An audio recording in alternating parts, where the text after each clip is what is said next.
tayo kakain, daddy. Yan, dito na kami sa Rockwell, guys.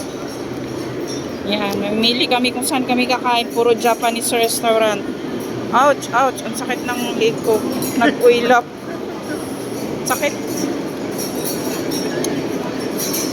Korea, Filipino, Japanese.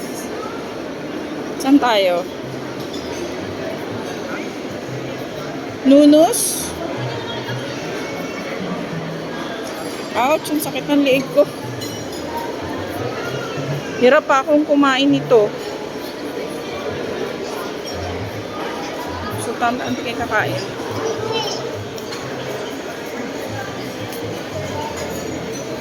Nonos. Ano yan? Gusto ko yung may sabaw, daddy. Sakit ng leeg ko. Oh my gosh. Saan tayo kakain? Ha?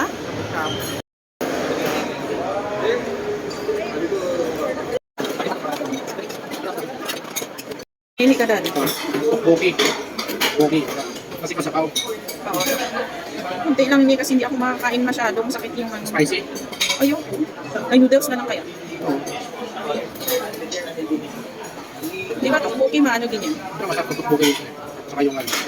Yung egg lang. Eh, lang titalong din yun. Hindi. Yung oyster. Kaya wala siniserve sa amin, guys. Pangalan niya sa Facebook.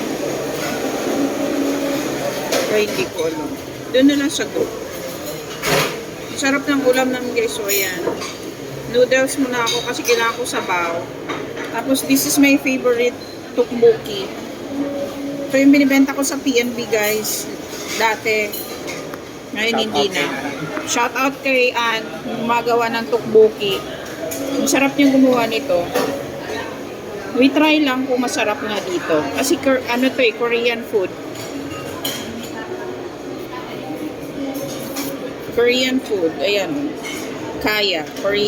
Korean restaurant. So, try lang namin kung masarap na. Hindi ko alam anong tawag niyan, guys. Pero in order ng husband ko, may seafood siya.